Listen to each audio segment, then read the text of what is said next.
सबको हक है बेहद के बाप से वर्षा लेने का। जैसे हद का बर्थ राइट मिलता है, वैसे ये फिर है बेहद का। शिव बाबा को शिव बाबा से तुमको सारे विश्व का राज्य मिलता है। छोटे छोटे बच्चों को भी ये समझाना चाहिए, क्या शिव बाबा से कोई गुजरात जोन की राजाई नहीं मिलती है। बच्चों के प्रति रूहानी बाप बैठ समझाते हैं।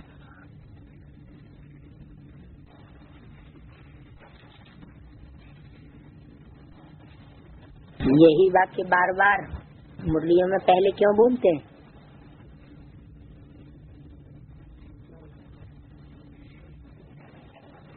ताकि जो आत्मिक स्थिति में नहीं है वो भी आत्मिक स्थिति में स्थित हो जाए। समझाते उनको हैं जो बेसमझ है। स्कूल में टीचर पढ़ाते हैं क्योंकि बच्चे बेसमझ हैं। बच्चे पढ़ाई से समझ जाते हैं। तुम बच्चे भी पढ़ाई से समझ जाते हो। हमको पढ़ाने वाला कौन है,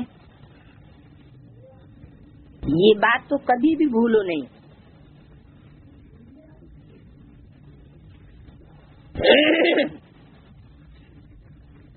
पढ़ाने वाला टीचर है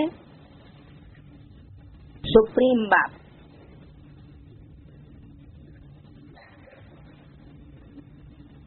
जिससे ऊपर कोई बाप होता नहीं, तो उनकी मत पर चलना है।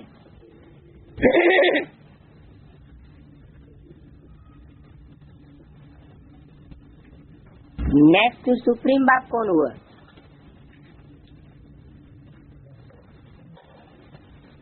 प्रजापिता।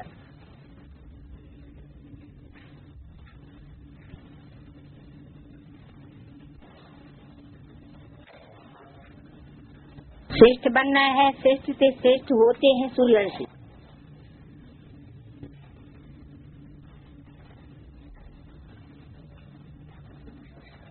तुम बच्चे जानते हो हमको ऐसा बनना है। कैसा? श्रेष्ठ से श्रेष्ठ सूर्यवंशी।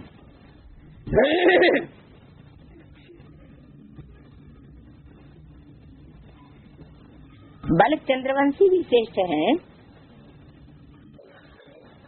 परंतु ये तो है श्रेष्ठ से श्रेष्ठ। तुम यहाँ आए हो श्रेष्ठ से श्रेष्ठ बनने। ऐसा स्कूल 5000 वर्ष के बाद ही खुलता है। यहाँ तुम समझ कर बैठे हो। ये सचमुच सत्य का संग है।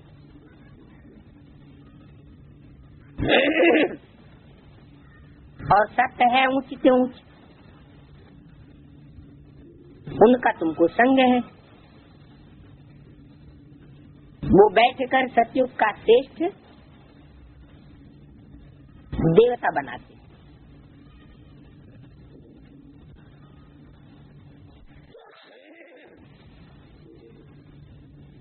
श्रेष्ठ से श्रेष्ठ देवता अर्थात फूल बना दे। तुम कांटे से फूल बनते जाते हो, कोई फौरन बन जाते हैं, कोई को टाइम लगता है। बच्चे जानते हैं ये है संगम युग, जो भी सिर्फ बच्चे ही जानते हैं। निश्चय है कि ये पुरुषोत्तम बनने का युग है। और पुरुषोत्तम भी कौन सा?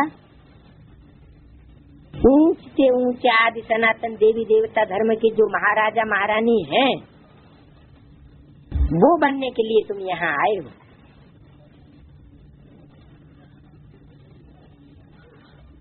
तुम समझते हो हम आए हैं बेहद के बाप से बेहद का सत्य की सुख लेने। हद की जो भी बातें हैं वो सब खत्म हो जाती है।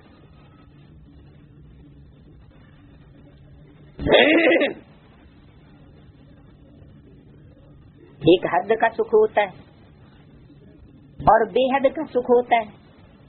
हद का सुख माना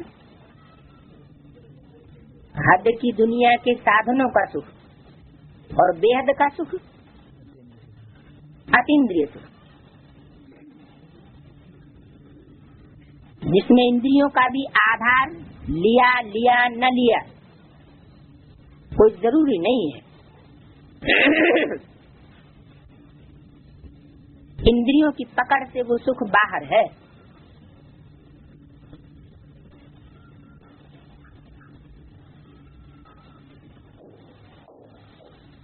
तो जो भी हद की बातें वो सब खत्म हो जाती हैं। हद के बाप, हद के भाई, चाचे, काके, मामे, हद की पाई पैसे की मिल्कियत आदि जिसमें बहुत मोह रहता है, वो साफ खलास हो जाना। बाप समझाते हैं ये मिल्कियत सब हद की है, अभी तुमको तो बेहद में चलना है। बेहद मिल्कियत प्राप्त करने के लिए तुम यहाँ आए हो, और तो सब है हद की चीजें। शरीर भी हद का है, बीमार पड़ता है, विनाश हो पड़ता है, अकाली मृत्यु हो जाता है। आजकल तो देखो क्या क्या बनाते रहते हैं, साइंस ने भी कमाल कर दिए। माया का पंप कितना है, साइंस वाले खूब हिम्मत कर रहे हैं।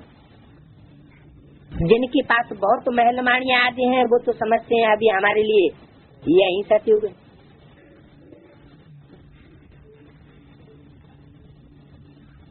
ये नहीं समझते कि सत्युग में एक धर्म होता है।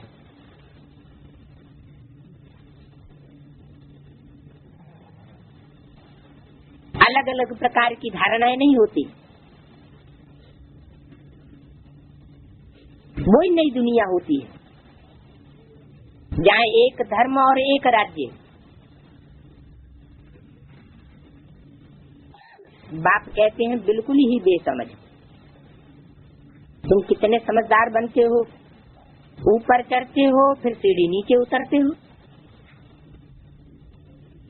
ये समझदारी हुई।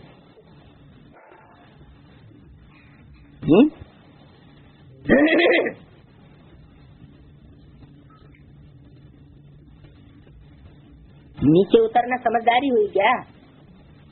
नहीं। पहाड़ पर जब चढ़ते हैं जोर से तूफान आता है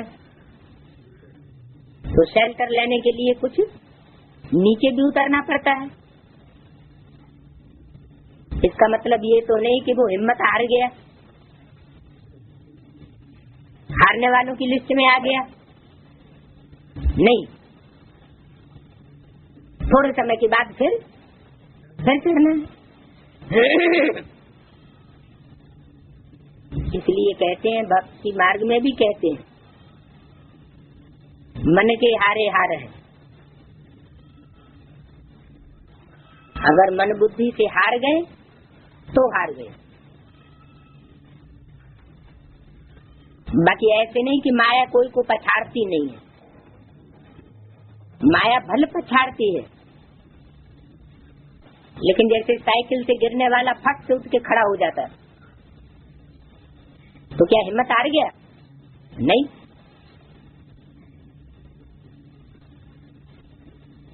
हिम्मते बच्चे मदद बाप।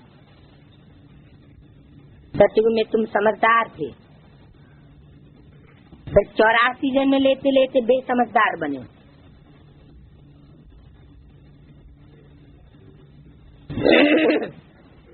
फिर बाप आकर के समझदार बनाते हैं, जिसको पारस बुद्धि कहते हैं।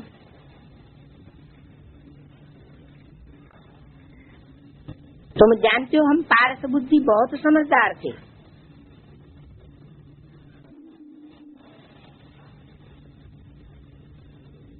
गीत भी है ना,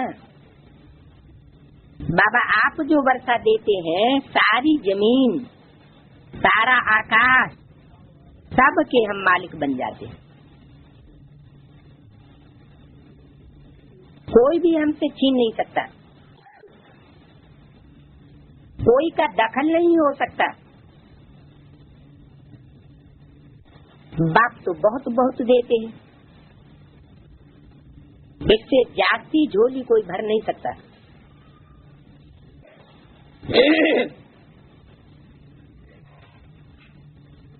जब ऐसा बाप मिला है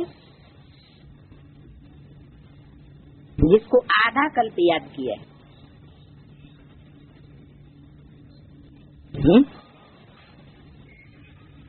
आधा कल्प कौन सा स्वरूप है जिसको याद किया है? गणेश को तो आधा कल्प नहीं याद किया है। गणेश हनुमान की तो पूजा द्वापर के अंत से होती है, देवियों की भी पूजा द्वापर के अंत से शुरू होती है। मनुष्य गुरुओं की भी पूजा तभी शुरू होती है। उनके लिए तो नहीं कहेंगे आधा कल्प से याद किया, तो किसको आधा कल्प से याद किया? शिवलिंग के स्वरूप को।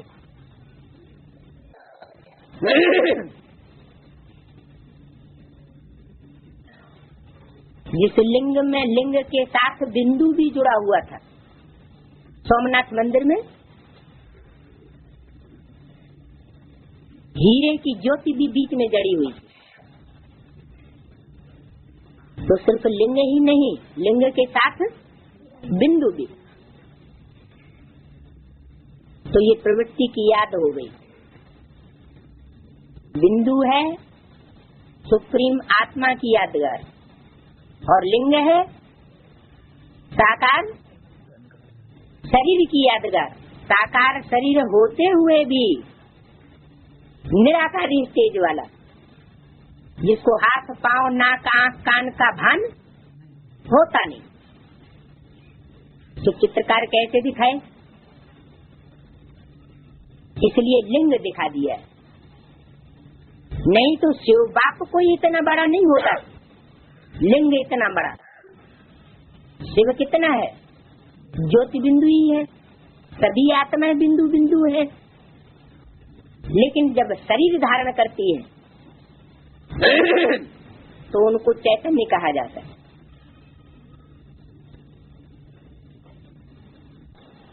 तो हमको ऐसा बाप मिला है जिसको आधा कल्प याद किया है। दुख में सुमिरन करते हैं ना, जब सुख मिल जाता है फिर सिमरन करने की दरकार नहीं। दुख में सब सिमरन करते, हाय राम।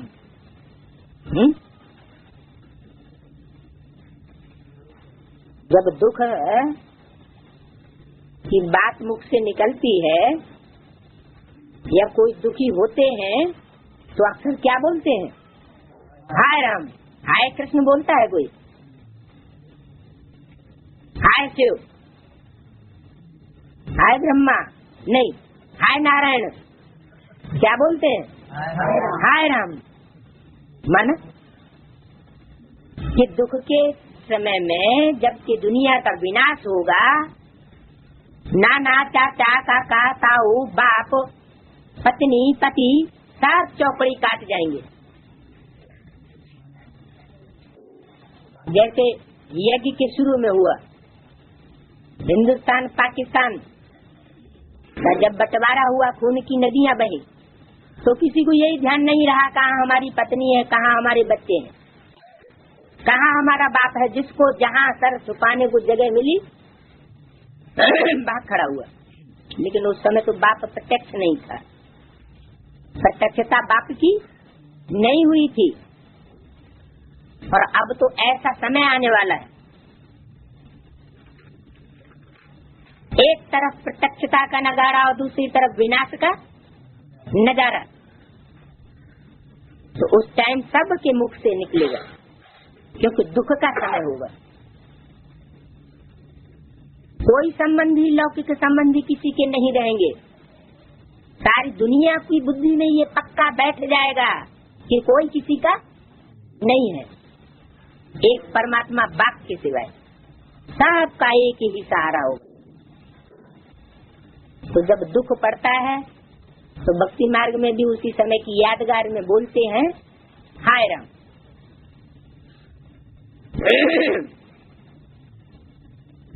अंत में जब अंतिम समय होता है तो कहते हैं राम नाम सत्य है। बाकी बीच में दूसरे दूसरे नाम भी बोलते रहते हैं। अंत में सच्चाई का पता पड़ता है। सत्युग में तो ऐसा कोई भी अक्षर होता नहीं है। हाय राम। तुम बच्चे यहाँ आए हो पढ़ने के लिए बाप के सन्मुख।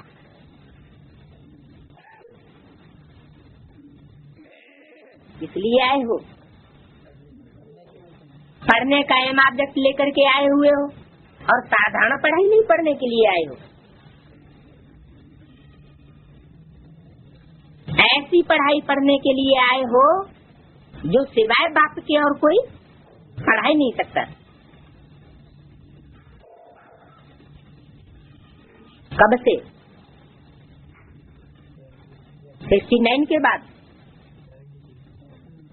तुम बच्चे आए हो पढ़ने के लिए बाप के सन्मुख, कोई देहधारियों के सन्मुख मुख के सामने नहीं आए हो। बाप के डायरेक्ट वर्तन से सुनते हो।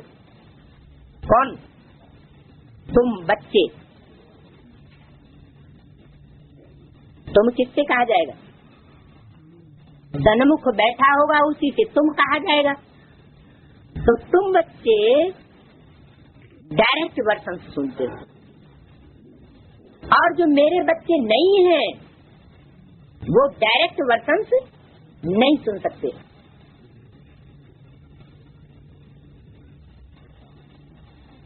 मेरे मुख से 2 अक्षर भी सुना, मुरली में बोला, तो सतयुग में क्यों नहीं आवेगा? कौन से सतयुग में? 15.16 का ना सतयुग में।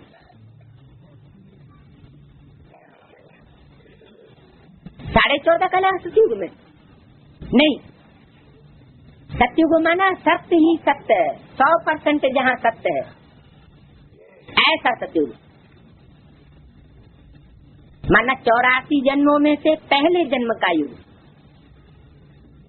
सत्य युग, जिसमें असत्य का नाम निशान न हो। तो ऐसे बच्चे कितने जन्म लेने वाले होंगे? 84 ही जन्म लेने वाले होंगे। कम जन्म लेने वाले बच्चे मेरे सन्मुख आकर के पढ़ते ही नहीं, और पढ़ते भी है। पुष्करणी ब्राह्मण बन करके किसी ने पुश कर दिया, धक्का लगा दिया और चल पड़े, तो ज्यादा समय तक टिकते नहीं हैं। फिर भी सन्मुख से क्या हो जाते हैं? विमुख हो जाते हैं। तो तुम बाप के बच्चे डायरेक्ट वर्तन से सुनते हो, इनडायरेक्ट ज्ञान बाप नहीं देते हैं। क्या बाप इनडायरेक्ट ज्ञान नहीं देते हैं?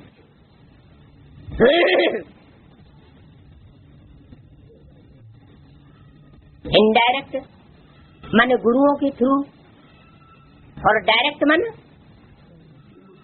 स्वयं बाप ज्ञान देने का निमित्त बने।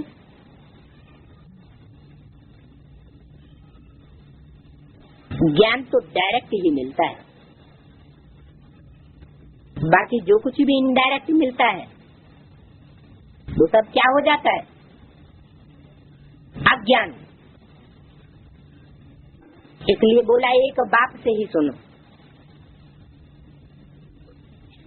दूसरे किसी से अगर सुना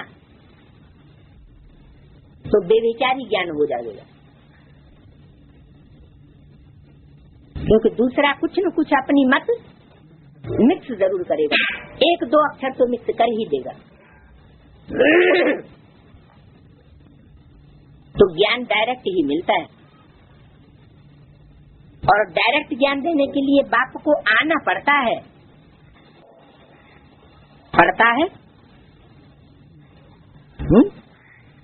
मजबूरी है क्या? नहीं आओ तो नहीं चलेगा।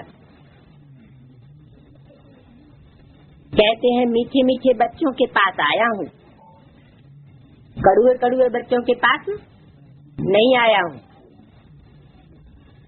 जो बच्चे बाप के सामने भी अगर कड़ुए बनते हैं तो आत्माभिमानी की स्टेज में रहने वाले हैं, पक्के आत्माभिमानी हैं या कच्चे हैं? जरूर कहेंगे कच्चे हैं। मुझे बुलाते हो ओ बाप दादा, कैसे बुलाते हो? ओ बाप दादा। हाथ उठा करके किसको बुलाया जाता है? नहीं, हाँ अगर दूर है तो क्या करे, जरा सन्मुख मुख घुमा ले, सन्मुख तो हो जाए।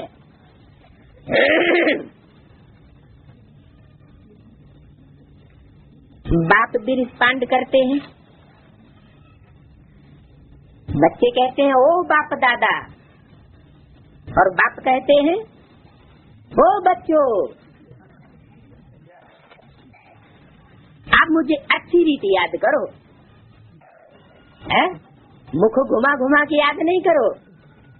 कैसे याद करो? अच्छी रीति याद करो।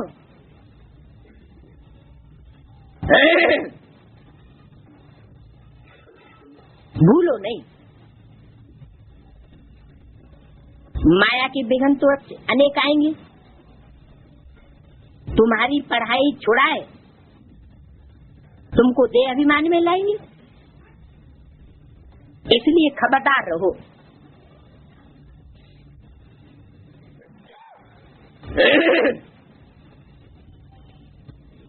जैसे रास्ता चलते चलते बच्चा कोई आकस्मिक घटना से दुखी होने लगे या कोई उसके ऊपर आक्रमण कर दे, बाप आगे आगे जा रहा है तो क्या कह के बुलाएगा? ओ पिताजी। तो पिताजी क्या कहेंगे? सन्मुख होंगे ना, मुख घुमाएंगे कि नहीं? तो बाप कहते हैं बच्चे अब विमुख न हो, मेरे हमेशा सन्मुख रहो, खबरदार रहो। ये सच्चा सच्चा सत्संग है, ऊपर चढ़ने का है। सच्चा सत्संग में ना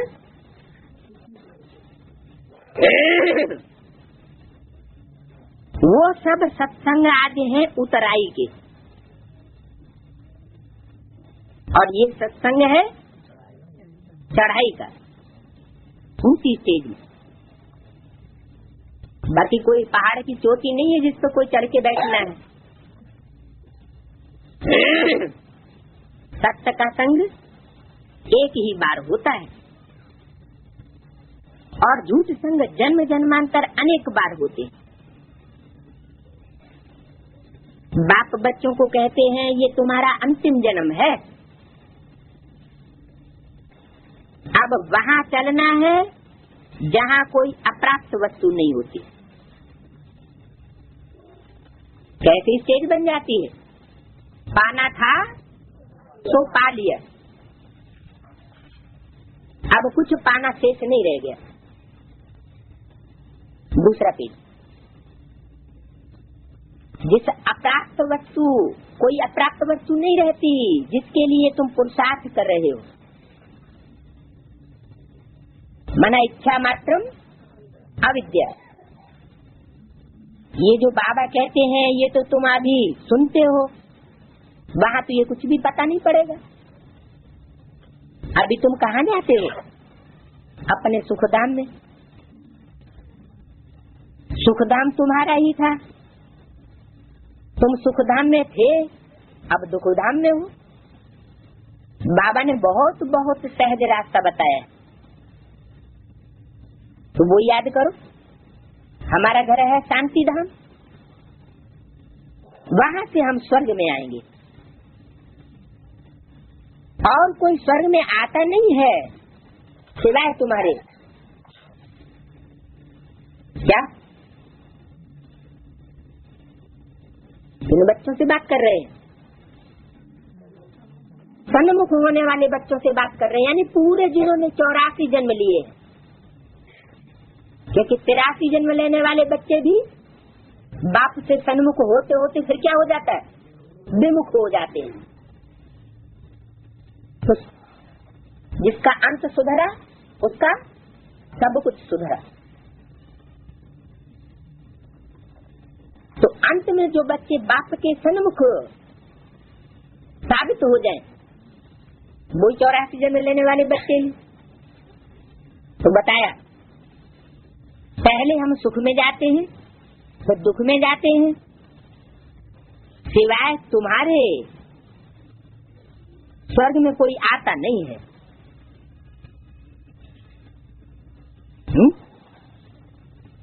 असली स्वर्ग में सिवाय तुम्हारे और कोई नहीं आता। तो तुम ही स्मरण करेंगे, स्मरण करेंगे किसको? सत्य बाप को, ट्रुथ गॉड फादर को। हम पहले सुख में जाते हैं, कलयुग में सुख धाम होता नहीं है, सुख मिलता ही नहीं। इसलिए सन्यासी भी कहते हैं सुख कागविष का समान है। अभी बच्चे समझते हैं बाबा आया है हमको घर ले चलने के लिए, हम पतितों को पावन बनाकर ले जाएंगे, ऐसे ही मूत पलीती को नहीं ले जाएंगे। कैसे के बना के ले जाएंगे? पावन बनाकर ले जाएंगे। पावन बनेंगे याद की यात्रा से। यात्रा पर बहुत नीचे ऊपर होते हैं, कोई तो बीमार पड़ जाते हैं फिर लौट आते हैं। तुम ऊपर नीचे भले होते हो, बीमार भल पड़ते हो, लेकिन वापस नहीं लौटते। तो ये भी ऐसे है, ये है रूहानी यात्रा। अंतमति सुगति हो जाएगी, हम अपने शांति धाम में जा रहे हैं। है बहुत सहज, परंतु माया भुलाई देती है। तुम्हारी युद्ध माया के साथ है। बाप बहुत सहज करके समझाते हैं। हम अभी शांति धाम जाते हैं, बाप को ही याद करते हैं, दैवी गुण धारण करते हैं, पवित्र बनते हैं। 3-4 बातें मुख्य हैं जो बुद्धि में रखनी है। विनाश तो होना ही है। 5000 वर्ष पहले भी हम गए थे, फिर पहले हम ही फिर आएंगे। गैन भी है, राम गयो रावण गयो, जाना तो सबको है शांति धाम। तुम जो पढ़ते हो उस पढ़ाई अनुसार पद पाते हो। तुम्हारी अध्यक्ष सामने खड़ी है, कोई कहे हम साक्षात्कार करें तब मानेंगे। तो ये चित्र जो सामने रखा है वो साक्षात्कार नहीं तो फिर क्या है? इसके सिवाय किसका साक्षात्कार करना है? बेहद के बाप का साक्षात्कार करना है तो बेहद के बाप का साक्षात्कार कर लो, और तो कोई साक्षात्कार काम की नहीं है। तो किसका साक्षात्कार करने की बात आई? बेहद के बाप का साक्षात्कार कर लो। अगर उसको साक्षात पहचान लिया, साक्षात मन कहते ना साक्षात सामने है, तो और कोई साक्षात्कार करने की दरकार नहीं। अगर बेहद के बाप को पहचान लिया, बेहद के बाप भी 2 हैं, एक आत्माओं का बाप और दूसरा मनुष्यों का बाप प्रजापिता। लेकिन दोनों की पहचान तब तक नहीं हो सकती जब तक दोनों एक ही स्वरूप में न समा जाएं। तो साक्षात माना सामने। अब आत्माओं का बाप ज्योति बिंदु तो साक्षात सामने नहीं हो सकता अकेला। तो वो मनुष्य सृष्टि का जो बेहद का पिता है उसमें प्रवेश करके सिर्फ बच्चों के सामने साक्षात होता है और बच्चे ही उसे पहचानते हैं। जो बच्चे नहीं बनते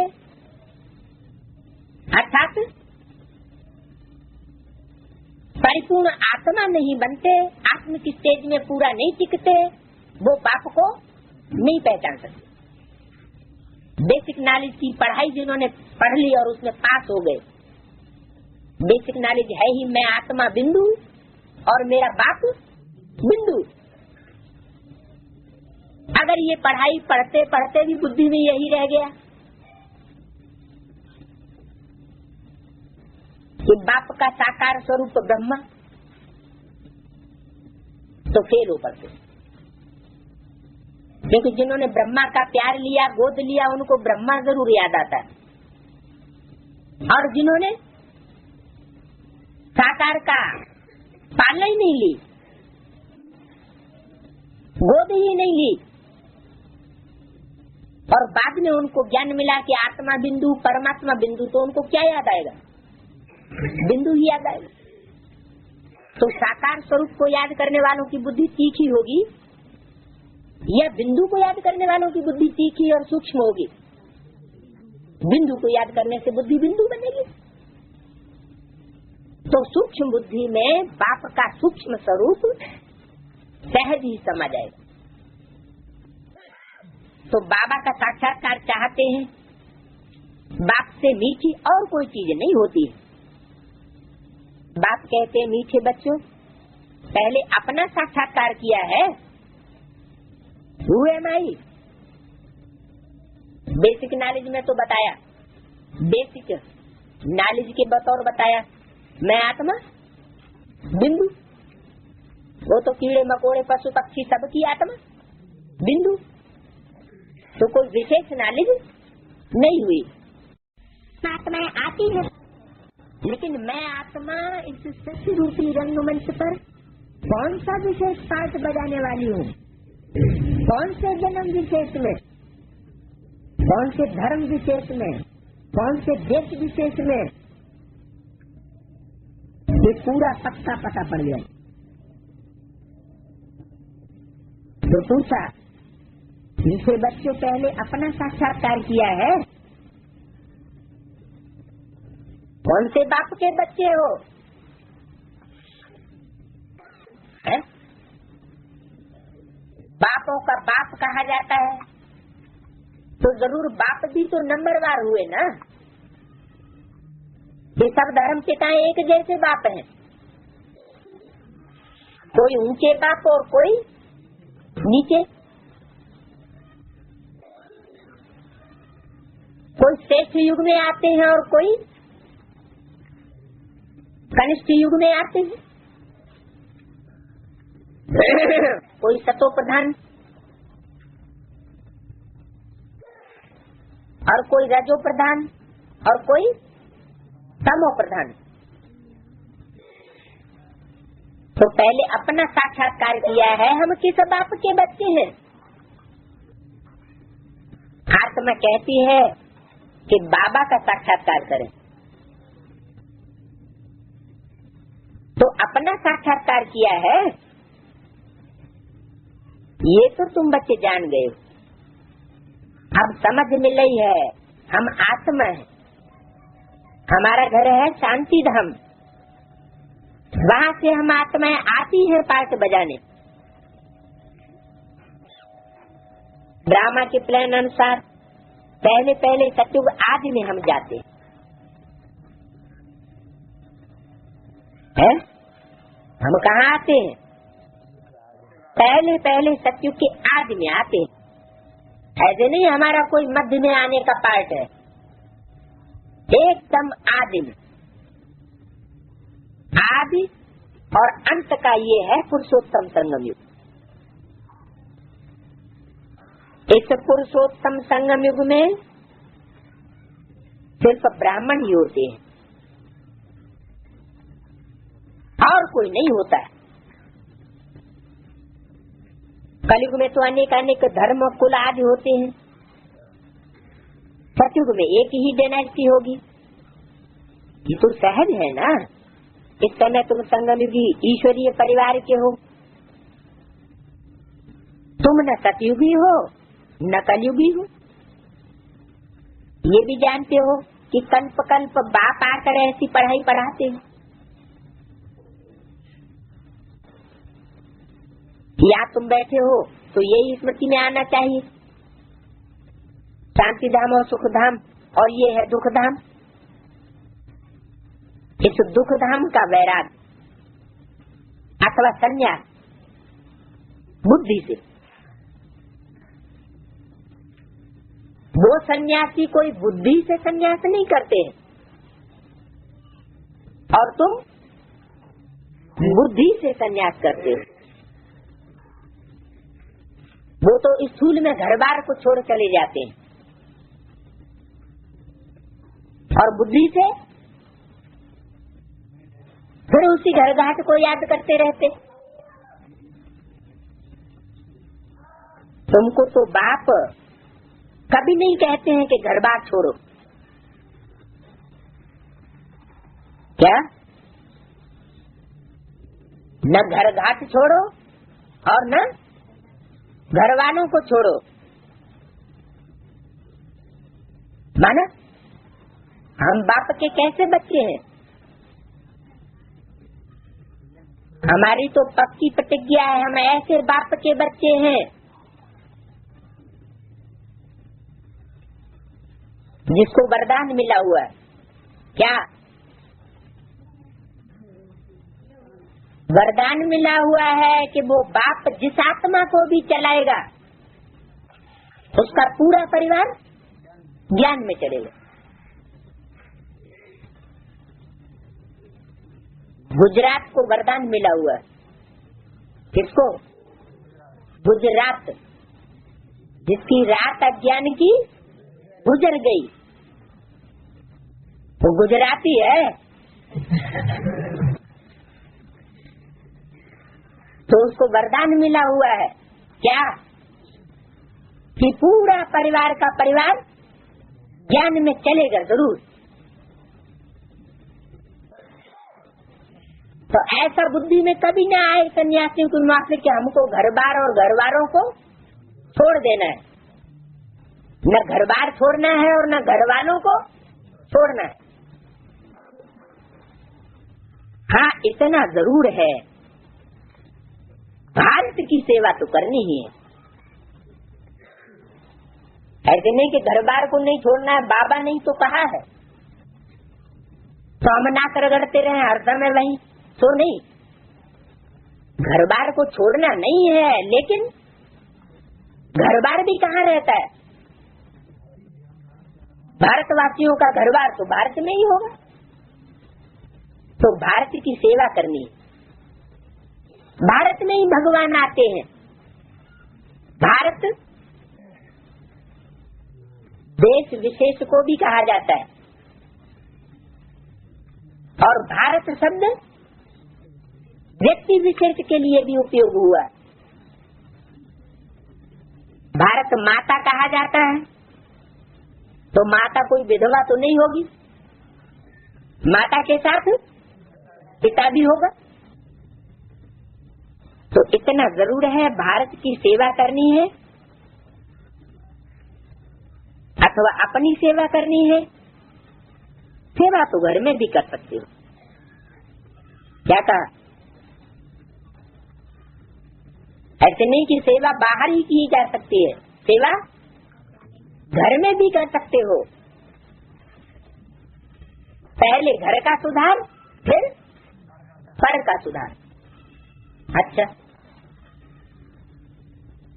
अब हम ब्राह्मणों के लिए तो इतनी बड़ी दुनिया के अंदर अपना ही छोटा सा संसार हो गया, वही हमारा परिवार है। जो ब्राह्मण रूहानी स्टेज में टिके हुए हैं उनके लिए अपना परिवार कौन सा हुआ है? रूहानी बच्चों का अपना परिवार कौन सा हुआ? रूहानी परिवार पहले अपना हुआ, क्योंकि रूह पहले है और जिस्म बाद में।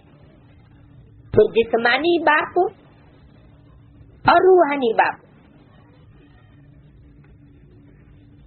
परिवार भी यहाँ दो हो गए। रूहानियत का परिवार, सुप्रीम सोल रूह के सन्मुख बैठने वाले बच्चों का परिवार, और दूसरे जिस्मानी बाप और उसके सन्मुख बैठने वालों का परिवार। तो प्रेफरेंस किसको देना पड़े? रूह को प्रेफरेंस देना पड़े या जिस्म को प्रेफरेंस देना पड़े? पहले रूह को।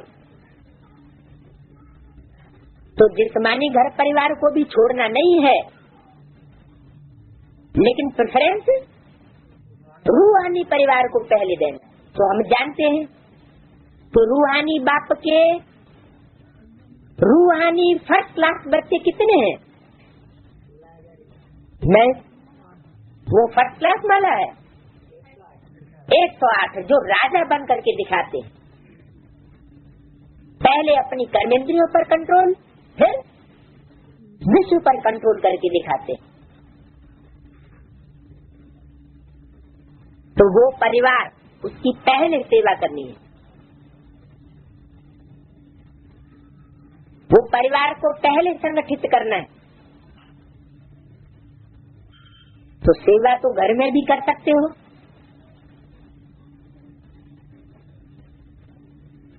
इसके लिए बाहर कहीं भागने की दरकार नहीं है।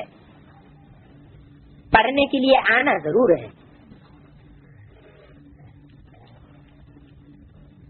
फिर होशियार होकर के औरों को भी आप समान बनाना है। टाइम तो बहुत थोड़ा है, गैन भी है ना, बहुत गई थोड़ी रही, और थोड़ी के भी थोड़ी रही। तो ये किस समय का गायन है? 50-55 साल पहले का गायन है, मर्दी का गायन है, या अब अंतिम समय का गायन है? बहुत गई, थोड़ी की भी थोड़ी रही। जरूर अंत समय का गायन। दुनिया के मनुष्य तो बिल्कुल ही घोर अंधियारे में है। समझते हैं जो 40,000 वर्ष पड़े, खूब कंक्रीट की अंडरग्राउंड महलमारियां बना के तैयार कर लो। तुमको बाप समझाते हैं बच्चों, अब बाकी थोड़ा समय है, तुमको बेहद में टिकना है। हद में टिकने की बात नहीं। सारी दुनिया में जो कुछ चल रहा है ये सब लूट है, जू मिसल ड्रामा चल रहा है। जू कैसे चलता है? बहुत धीमी चाल से। तो ये ड्रामा की चाल भी बहुत धीमी है। वर्ल्ड की हिस्ट्री ज्योग्राफी रिपीट होनी, वो ही आकर के पढ़ेंगे जो सतयुग में जाने वाले होंगे। बाप के सामने वो ही आकर के पढ़ेंगे, दूसरे कोई आकर के पढ़ने वाले नहीं होंगे। अनेक बात तुमने पढ़ा है, अपना स्वर्ग स्थापन करते हो श्रीमत पर, न मनमत पर और न मनुष्यों की मत पर। ये भी जानते हो ऊंच से ऊंच भगवान आते भी भारत में हैं। कल पहले भी आए थे। तुम कहेंगे कल ऐसा बाप आते हैं। कैसा बाप? जो ऊंच से ऊंचे है, कहते हैं मैं कल्प की स्थापना करूंगा। विनाश भी तुम देखते हो, तुम्हारी बुद्धि में साफ बैठता जाता है। क्या विनाश भी तुम देखते हो का मतलब सिर्फ साक्षात्कार करते हो क्या? बर्नाकों का विनाश भी देखते हो, इसका क्या मतलब हुआ कि तुम बच्चे इन आंखों से विनाश देखते हो, और जो दूसरे हैं वो इन आंखों से विनाश नहीं देखेंगे। तुम जो बच्चे सन्मुख आकर के सुनते हो, सन्मुख बाप से पढ़ाई पढ़ करके डायरेक्ट वर्षा लेते हो, तुम्हारी बुद्धि में सब बैठता जाता है। स्थापना, विनाश और पालना का कर्तव्य कैसे होता है तुम जानते हो, फिर औरों को समझाना है कि कैसे कैसे स्थापना होती है, कैसे कैसे पालना और विनाश होता है। क्या क्रम है स्थापना, पालना और विनाश का? पहले क्या? पहले स्थापना, फिर विनाश और फिर पालना। ऐसे नहीं कि 3 चित्र बने हुए हैं तो उसको उसी क्रम से समझा देना है। ब्रह्मा द्वारा स्थापना, विष्णु द्वारा पालना, ये रंग हो जाता है। ब्रह्मा द्वारा स्थापना, उसके बाद शंकर द्वारा विनाश। किसका? किसकी स्थापना और किसका विनाश? ब्रह्मा द्वारा पहले क्या होता है? ब्राह्मणों की स्थापना, या पहले देवता धर्म की स्थापना? पहले ब्राह्मण धर्म, फिर देवता धर्म, फिर क्षत्रिय धर्म। जो ब्राह्मण नहीं बनते हैं, अधूरी पढ़ाई पढ़ते हैं, वो फेलियर हो जाते हैं, कम कलाओं वाले बन जाते हैं, वो सब हो गए चंद्रवंशी। तो पहले पहले किसकी स्थापना? पहले पहले देवता धर्म की स्थापना, बाद में ब्राह्मण धर्म की स्थापना। पहले पहले ब्राह्मण बनना पड़े तो ब्राह्मण धर्म की स्थापना, तो वो हुई या नहीं हुई है? पहले ब्राह्मण बनते हैं नंबरवार पुरुषार्थ अनुसार। जब तक ब्राह्मण नहीं बने हैं तब तक राजयोग के द्वारा राजाई कुल में नहीं आ सकते, राजा नहीं बन सकते। पवित्रता का विरुद्ध धारण करने वाले ब्राह्मण निकलते हैं सिर्फ कितने? 16,108, जो परमात्मा बाप से राजयोग की पढ़ाई पढ़ करके राजकुल में आते। ये है राजाई की फैमिली। तो पहले स्थापना, फिर विनाश। पहले किसकी स्थापना? ब्राह्मणों की संगम की दुनिया की स्थापना। और जब ब्राह्मणों की संगम की नई दुनिया की स्थापना हो जाती है तो पुराण खंडी ब्राह्मणों का विनाश। उनका नाम क्या दे दिया पुराने ब्राह्मणों का? जरा सिंधे। जरा मन पुराने, जरा जीर्ण, पुरानी मान्यताओं पर चलने वाले, उनका विनाश। और नए ब्राह्मण संगठन की स्थापना। फिर क्या होगा? फिर जिसकी स्थापना हुई उसकी पालना भी होती है। तो पहले स्थापना ब्राह्मणों की दुनिया की, फिर ब्राह्मणों की दुनिया में ही कचरा ब्राह्मणों का। रावण, कुंभकर्ण, मेघनाथ भी क्या थे? ब्राह्मण थे। तो रावण, कुंभकर्ण, मेघनाथ जैसे ब्राह्मणों का विनाश। उनके ताजिया ठंडे होते हैं। और फिर जो श्रेष्ठ ब्राह्मण है, ज्ञानी तू आत्मा, मुखवंशावली बच्चे, ब्रह्मा की कोख को, गोद को याद करने वाले नहीं, लेकिन ब्रह्मा के मुख से निकले हुए जो परमात्मा बाप शिव के वर्षांश हैं, उन वर्षांश को याद करने वाले बच्चे, मुखवंशावली, उनकी स्थापना और फिर पालना। बाकी सबका विनाश हो जाता है। तो कैसे स्थापना पालना विनाश होती है ये तुम जानते हो, वो इस बात के राज को नहीं जानते। बल बाबा ने मुरली में घोषणा करवाई दी सन 66 में, 10 साल पहले, कि 10 वर्ष के बाद पुरानी दुनिया का विनाश, नई दुनिया की स्थापना हो जाएगी। मुरलियों में भी ये बात बोल दी गई, ज्ञानामृत पत्रिका में भी ये बात छपाई दी गई, सरकार को भी मेमोरेंडम दिलवाई दिया गया। लेकिन जिन्होंने मेमोरेंडम दिया, जिन्होंने ज्ञानामृत पत्रिका में छापा और जिन्होंने कागज की मुरलियों में छापा, कागज के पत्तों में, उनकी बुद्धि में इसका रहस्य नहीं बैठ सका कि कैसे स्थापना, कैसे पालना और कैसे विनाश होता है।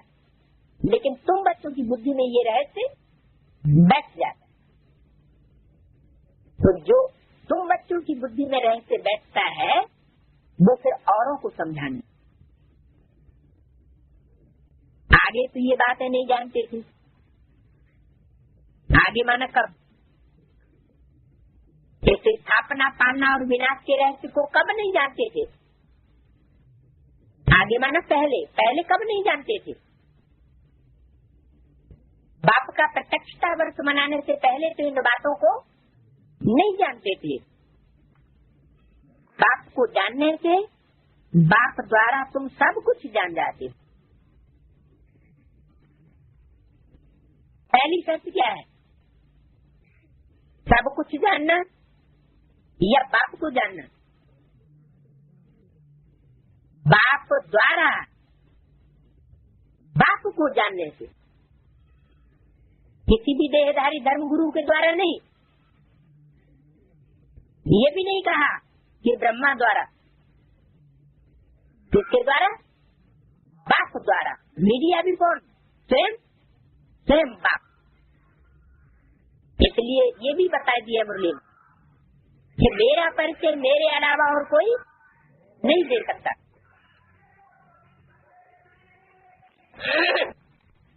बाप खुद ही आकर के अपना परिचय देते हैं। बाप का परिचय बाप के अलावा और कोई दे नहीं सकता।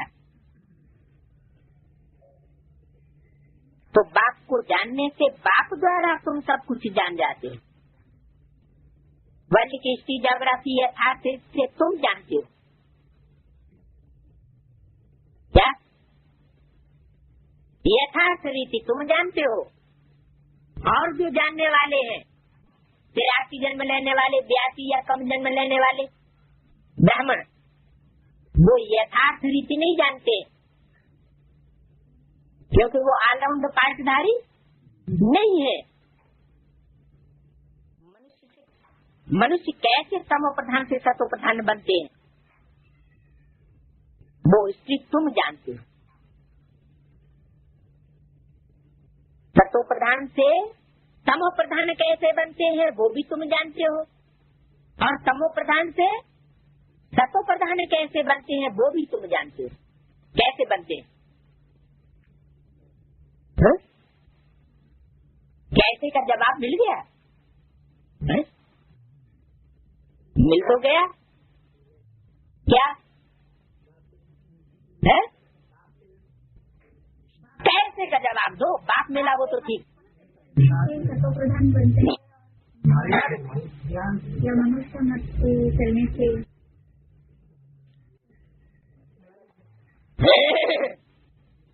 ठीक है। श्रीमत से सदगति और मनुष्य मत से दुर्गति। तो ये बाप तुमको समझा रहे कि द्वापर युग से इब्राहिम, बुद्ध, क्राइस्ट आदि पावरफुल आत्माएं आई और उनके संग के रंग में जो रंग गए वो दूसरे धर्मों में कन्वर्ट होते चले गए। तो ये संस्कार कहाँ भरे? संगम युग में। ये संगम युग में जो ब्राह्मण है वो 9 कुरी के ब्राह्मण है। ब्राह्मणों की 9 कुरियां मानी जाती है। 9 ही विशेष धर्म है, नास्तिक धर्म को छोड़ करके, कम्युनिज्म को छोड़ करके, जो परमात्मा बाप से राजाई की प्राप्ति करते हैं, राजयोग से। तो 9 विशेष धर्मों के जो मूल है, बीज है, बीजात्मा, आधारभूत आत्मा, वो बाप से प्राप्ति करने वाली नंबरवार पुरुषार्थ संसार। तो तुमको फिर ये बातें औरों को भी समझानी, क्योंकि सभी बुद्धिहीन पत्थर बुद्धि है। तुम अभी पारस बुद्धि बन रहे हो। सतयुग में तो होते ही है पारस बुद्धि। ये है पुरुषोत्तम संगम युग। इनको ही गीता का एपिसोड कहा जाता है। किसका युग? कुरान का युग नहीं, बाइबल युग नहीं, गुरु ग्रंथ साहब का युग नहीं। कौन सा युग? गीता का एपिसोड, गीता युग। इस युग में तुम पत्थर बुद्धि से पारस बुद्धि बनते हो। अब गीता सुनाने वाला तो भगवान खुद है। गीता भी स्वयं अपने को प्रत्यक्ष नहीं करती। गीता को भी प्रत्यक्ष करने वाला कौन? स्वयं भगवान। गीता माता को भी कोई पहचान नहीं सकता जब तक भगवान खुद आकर के अपना परिचय न देवे। गीता रचना है या रचयिता है? गीता भी, गीता माता है तो जरूर कोई बाप भी है। गीता माता बाप की रचना है। तो गीता मनुष्य नहीं सुनाते। माता के रोम रोम को जानने वाला बाप होता है, बच्चे नहीं। तो मनुष्यों का बाप कौन हुआ? सब मनुष्य मात्र का बाप प्रजापिता। उसके थ्रू सुनाने वाला कौन हुआ? गीता का भगवान। तीसरा पेज। तुम आत्माएं सुनती हो, फिर औरों को सुनाती हो। इनको कहा जाता है रूहानी नॉलेज। जो रूहानी भाइयों को सुनाते हो, वृद्धि को पाते रहते हो। तुम जानते हो बाबा आकर के सूर्यवंशी चंद्रवंशी डायनेस्टी स्थापन करते। क्या कहा? ऐसे नहीं आके और पढ़ाई पढ़ा के वापस चले जाते हैं, फिर देहधारी धर्म गुरु सूर्यवंशी चंद्रवंशी डायनेस्टी स्थापन करते रहेंगे। नहीं, बाबा आकर के सूर्यवंशी और चंद्रवंशी दोनों वंश की डायनेस्टी स्थापन करते हैं। डायनेस्टी माना राजाओं की वंश परंपरा। तो उन देहधारी धर्म गुरुओं द्वारा कोई सूर्यवंशी चंद्रवंशी राजधानी स्थापन हुई कि क्या? नहीं हो सकती। क्यों? क्योंकि उनको पता ही नहीं है तो सूर्यवंशी किसे कहा जाता है और चंद्रवंशी किसे कहा जाता है। अरे जब रघुवंश कहा जाता है तो रघु नाम का कोई राजा हुआ ना। जो वंश चलता है उस वंश को चलाने वाला पहला तो कोई होगा। तो सूर्यवंश का पहला कौन हुआ? जरूर सूर्य हुआ। और चंद्रवंश का पहला चंद्रमा हुआ। तो अपने ब्राह्मणों की दुनिया में ज्ञान सूर्य कौन और ज्ञान चंद्रमा कौन? कहते हैं सूर्य देवताय नमः, चंद्र देवताय नमः। तो जरूर कोई देवता हुए ना। ज्ञान सूर्य तो है, परमात्मा शिव, लेकिन वो भी किसी स्वरूप से प्रत्यक्ष होगा ना। जो ज्ञान सूर्य का पाठ होगा प्रैक्टिकल, वो किससे ज्ञान लेगा? प्रजापिता से ज्ञान लेगा।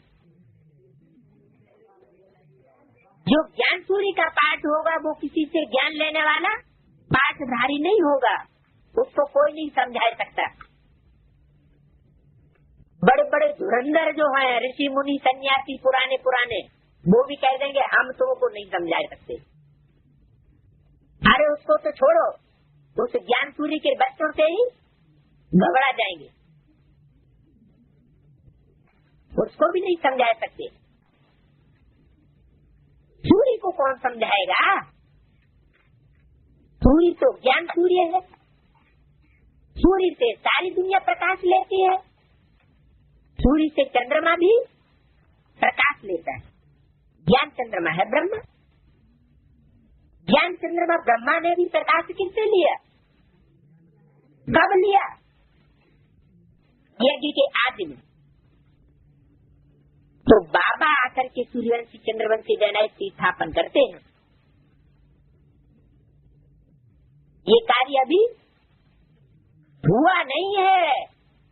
कितने वर्ष हो गए? 50-55 वर्ष हो गए। ये कार्य अभी हुआ नहीं है, क्योंकि टाइम पूरा नहीं हुआ। वो भी राजधानी स्थापन होने के लिए कितना टाइम बताया? 7 साल। तो सूर्यवंशी चंद्रवंशी डायनेस्टी स्थापन करते हैं किसके द्वारा? ब्रह्मा मुखवंशावली ब्राह्मण कुलभूषणों के द्वारा। अभी तक कहते थे ब्रह्मा द्वारा, और अब क्या कह दिया? ब्रह्मा मुखवंशावली ब्राह्मण कुलभूषणों द्वारा। ये दो बातें क्यों कर दी? या तो कहें ब्रह्मा द्वारा स्थापना होती है, या तो कहें कि ब्रह्मा के जो वंशावली है उन ब्रह्मा मुखवंशावलियों के द्वारा स्थापना होती है। किसके द्वारा होती है? कोई अंतर नहीं। ब्रह्मा भी ब्राह्मण बच्चे के द्वारा ही कार्य करता है, और ज्ञान सूर्य भी उसी ब्राह्मण बच्चे के द्वारा कार्य करता है। इसलिए बात एक ही, बात श्रीमत देते, ये समझने की बात है, दिल पर लोट करना है। ये बात तो बहुत सहज है समझना। ये है दुखधाम। कोई समझे बैठे हैं कि हमको ब्रह्मा बाप से वर्षा मिल गया, महल माड़ियों अटारियों का, बड़े बड़े म्यूजियम का, बड़े बड़े सेंटरों का बाबा हमको जोनल इंचार्ज बनाए गए, ये राजाई हमको मिल गई। लेकिन ये दुखधाम है, ये कोई दुखधाम नहीं है जिसका बाप ने वर्षा दे दिया। ये उनकी गलत फहमी है, जो उस दुनिया में समझते हैं कि हम स्वर्ग में आ गए, बाकी सब नरक की दुनिया में मर मिटेंगे। ये बातें दिल पर नोट करनी है। अभी हमको घर जाना है, कलयुग के बाद सतयुग। बात तो बहुत छोटी और सहज है, बल तुम न पढ़े हो तो भी कोई हर्जा नहीं है। दिल शिकस्त होने की बात नहीं है। तो हम तो अबलाएं माताएं, हमने तो पढ़ी नहीं है। जो पढ़ना जानते हैं उनसे फिर सुनना चाहिए। शिव बाबा है सब आत्माओं का बाप। अभी उनसे वर्षा लेना है। जिनसे? शिव बाबा से, जो सब आत्माओं का बाप है। पर निश्चय करेंगे तो स्वर्ग का वर्षा मिलेगा। क्या कहा? वर्षा कब मिलेगा? निश्चय करेंगे तो स्वर्ग का वर्षा मिलेगा, निश्चय नहीं करेंगे तो स्वर्ग का वर्षा नहीं मिलेगा। अंदर में भी अजप अजप चलता रहे। शिव बाबा से बेहद सुख का वर्षा मिल रहा है। हद के सुख महलमारियों अटारियों का वर्षा नहीं, 36 प्रकार के भोगों का वर्षा नहीं मिलता है। कौन सा वर्षा मिलता है? बेहद के स्वर्ग के सुख का वर्षा मिलता है। हद का स्वर्ग क्या होता है और बेहद का स्वर्ग क्या होता है? हद का स्वर्ग माना है हद की सुखी की दुनिया माना सत्युग के जो भी 20 जन्म है सत्युग त्रेता के, वो सब है हद के। और बेहद स्वर्ग का सुख का वर्षा है 21वां जन्म, जो उनको ही मिलता है जो अंत मते सो गति को प्राप्त कर लेते हैं, श्रेष्ठ गति को। यानी उनकी बुद्धि ही कैसी बन जाती है कि इस दुख की दुनिया में रहते हुए भी दुख का अनुभव नहीं करते। क्योंकि ऐसे भी बच्चे होते हैं बाप के बन जाते हैं, बाप के सन्मुख रहे पड़े हैं और फिर भी आंसू बहाते रहते। अपने मन को मोल्ड करने की जो बेहद की प्राप्ति है वो नहीं कर सके। तो बाप बेहद सुख का वर्षा देते हैं, वो मिल रहा है। इसलिए शिव बाबा को जरूर याद करना है